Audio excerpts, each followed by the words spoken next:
I forgot the microphone plugged in. Well, oddly enough, we're going to kind of continue what we were just talking about a little bit.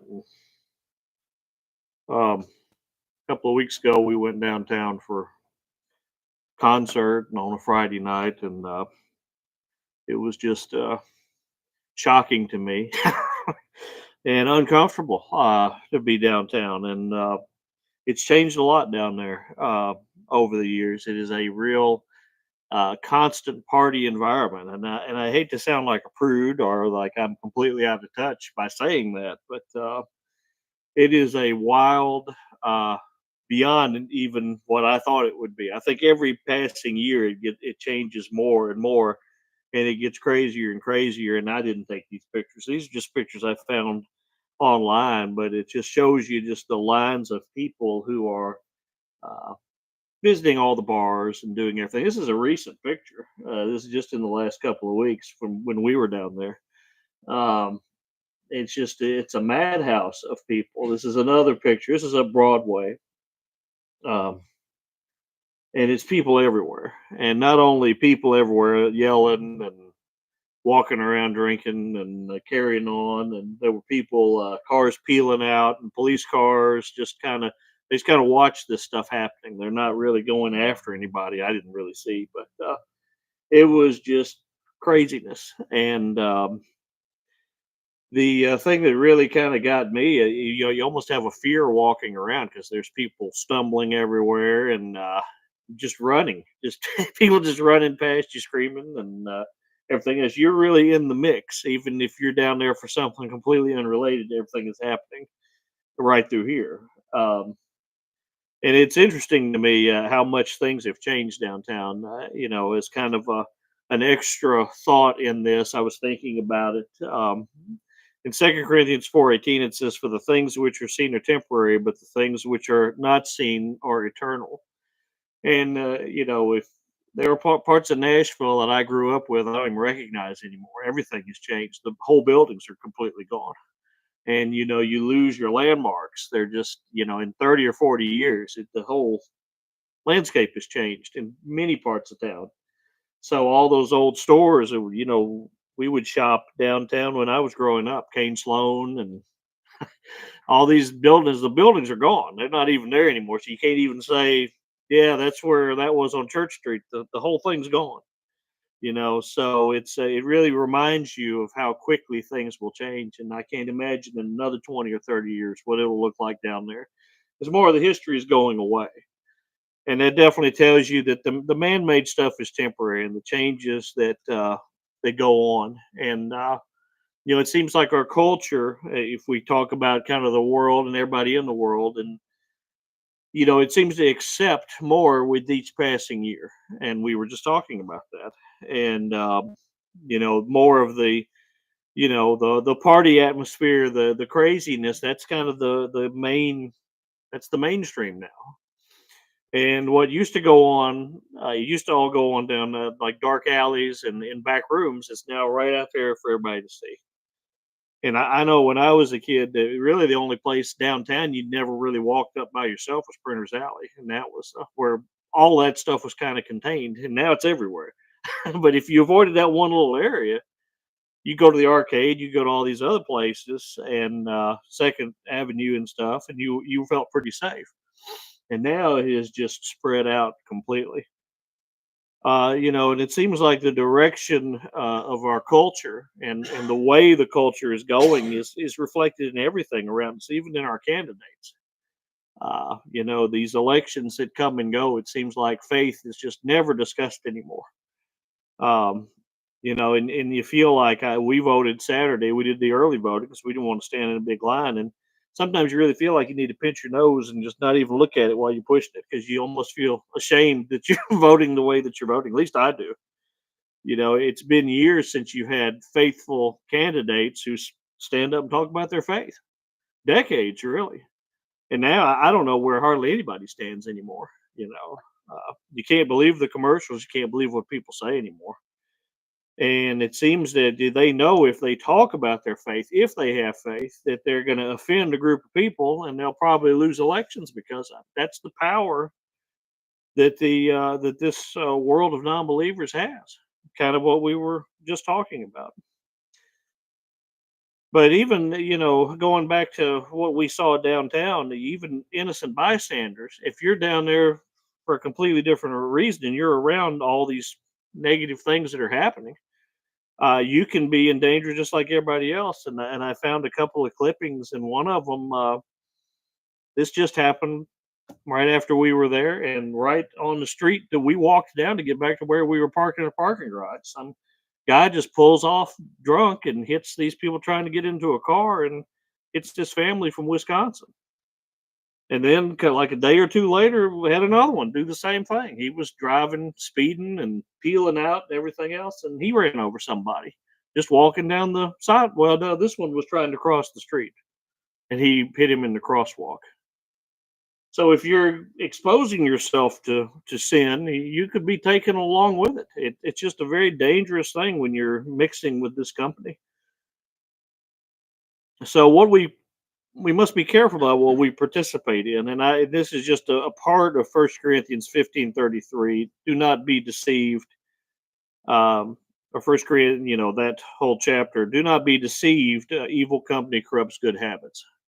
Now that's kind of a broad idea there, and there's probably better scripture and different scripture we could have used to point out the same thing. But just being around certain things, you don't even have to be participating in certain things, but just exposing yourself to that, to whatever's happening, you can be taken out just like anybody else can. And the moral decline that's happening, in our country, it impacts everybody. It doesn't impact just the non-believers, not the people who are. There's probably people down there on Broadway right now drinking it up on a Wednesday night in the middle of the week.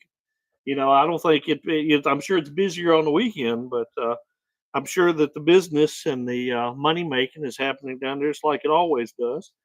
Proverbs 14:34 says, "Righteousness exalts a nation, but sin is a reproach to any people." So you have to really, this whole overall thing that we see happening, and it doesn't just happen. It's a gradual thing that has been happening over many years. You can't point and say, well, since 2020 the world's gone to pot, or since 2015. It's been going on for a long time, and these things don't just change overnight. It's a long slide. But it's kind of like gas prices. When they go up, they're never really going to come down again. They'll kind of come down. They'll trick you a little bit, and they'll kind of go back and forth. But once something goes up in price, it's never really going to come back down again. And once the morality declines, it's really never going to go back up again. There may be a little bit of a recovery at some point, but we'll never be where we were ever again without some incredible change. In the culture. And those who are tied up in sin, they really should serve as an example to all of us, an example of what not to do, not something we should sit around and cheer on and and glorify. And yet, as we just talked about, there's people who do that, who celebrate it. In Romans 1, starting at verse 24, it says, "Therefore God also gave them up to uncleanness in the lust of their hearts, to dishonor their bodies among themselves, who exchanged the truth of God for the lie, and worshipped and served the creature rather than the Creator, who is blessed forever." Now that's really something to get caught up in. Um, but like we were just talking about, there are people who they none of this matters to them at all. You could ask them what they think about these ideas in the Bible and what we talk about in the church, and they don't care. They don't care about any of it. They don't believe in any of it. They think we're fools to believe it. They're so tied up in themselves and what they want. So it's very hard to argue with somebody who, puts zero respect in what you believe in. And that's what the people, who are lost to the world, they're doing. And it's become more and more of a public and commonplace thing. In First Peter 1:13-16, there's a great example here. It says, "Therefore, gird up the loins of your mind, be sober, and rest your hope fully upon the grace that is to be brought to you at the revelation of Jesus Christ, as obedient children, not conforming yourselves to the former lusts as in your ignorance, But as he who called you is holy, you also be holy in all your conduct, because it is written, be holy, I am holy. So there's a great example right there of, you know, and I'm in here preaching to the choir, and the real question is how do we talk to the people who aren't believers, who don't have faith, who are tied up in this night after night, and who are out just looking for the next good time. And that's it's almost like a generational slide, because they'll pass that on, and their kids will pass that on, and what will be left? We see it seems like there's a things are just sort of decaying year after year. It seems like, but it's really when you kind of step back and look back that you really see it. It's so gradual. It's like the people you see every day that don't seem to really age that much, but maybe somebody you haven't seen in 20 years. Whoa, I know I was at a funeral a couple of years ago, and guy that was my roommate in college, I walked up to him, had no clue who he was. I mean, and I knew him through junior high, high school, and college.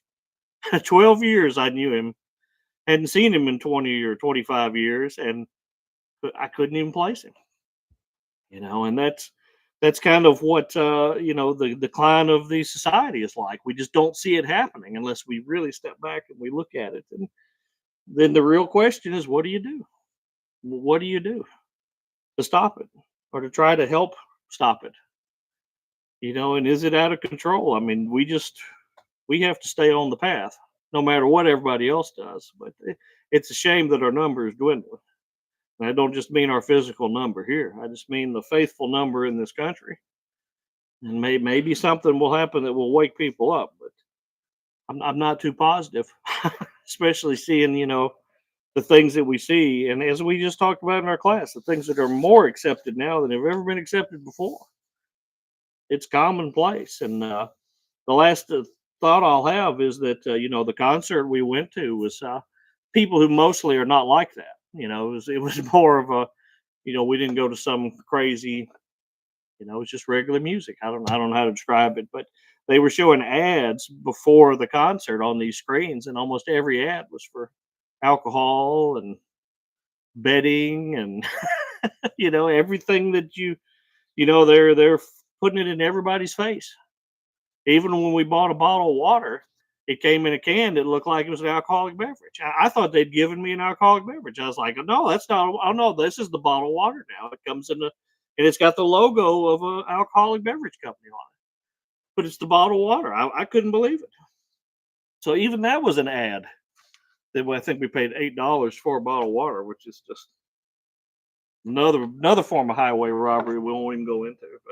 But I don't know. I just thought that was something to think about. I've been thinking about it a lot since I've been down there, because it just made me uncomfortable. And maybe that's just a sign of my age, or just the things that I've learned here, or the things that we learn when we write these, or talk about things we talk about here.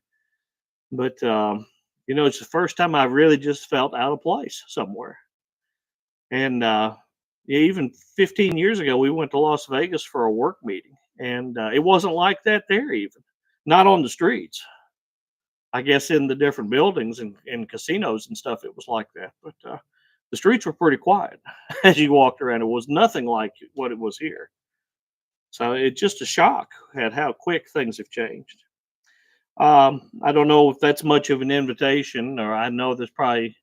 I doubt we have any need tonight, but maybe we do. I know we have a small group, and that's good that we're all here and can physically be here in the middle of the week like this. But if there is something that you have need for, please do come forward while we stand and sing our final song.